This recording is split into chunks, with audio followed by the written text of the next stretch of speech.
Hi, I'm Cook Jordan, co-founder and managing principal of Jordan, Knauff & Company. Our company is an investment bank dedicated to providing investment banking services to owners and operators of middle market businesses, be they private equity, a family, a group of partners, or sole proprietorship. We define the middle market, that is, our own definition, as businesses that generate revenue between $10 million and $300 million. We certainly understand that there are many different definitions of the middle market. That happens to be ours because that's where I and the other members of our firm have spent our careers working with owners of businesses and financiers that do business with them. So we're strictly focused on the middle market, and as part of that strict focus, we have learned many things, but one of the things we've learned is the fact that we believe that the single most influential force in the middle market is the amount of liquidity that is in the capital system.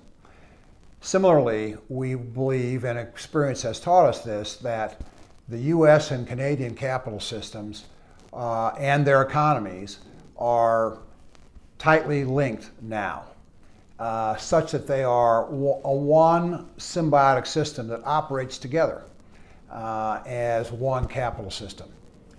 Some examples of why we believe that. Go to the top of the balance sheet, senior lenders. Recently, Canadian Imperial Bank of Commerce, now known as CIBC, purchased the private bank here in Chicago to further establish a beachhead here in America.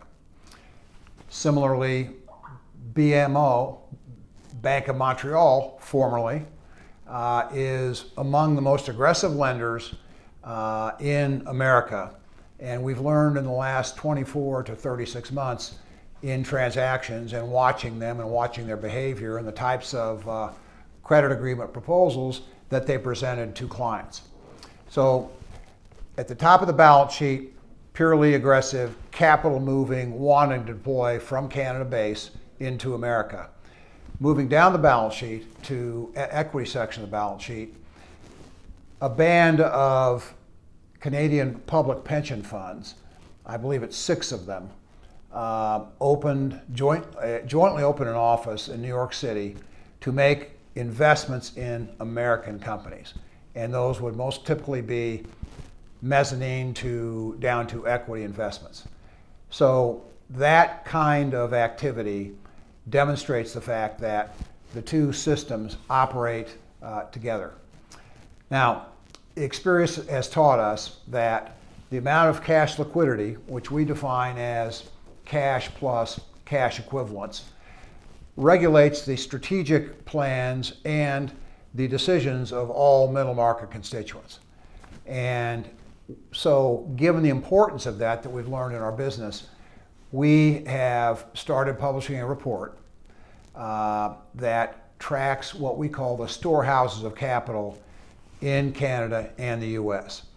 And we organize the storehouses into an informative report that tracks the various systems, the various storehouses in the system, and culminates in an overall liquidity picture and a trend picture.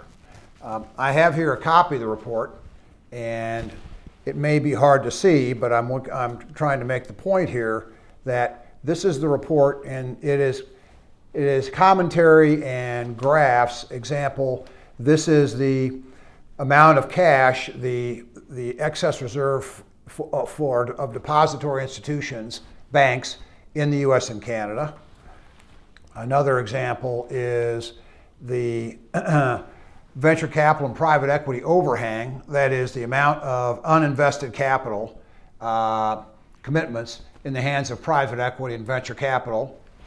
Another example of the report is the amount of liquidity available to business development companies, BDCs, and the culmination of all of this, and there are many other graphs that go with those because there are many other storehouses, this is the composite of all the storehouses in the US and Canada and comes up with one number.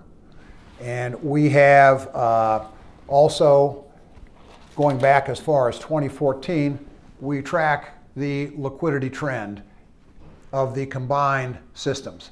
So what does this mean for middle market owners of businesses? It's important because the actual effect of the liquidity, and as important, and perhaps even more important, is the psychological effect as to how much liquidity is available, and that ripples into the activities of the storehouses.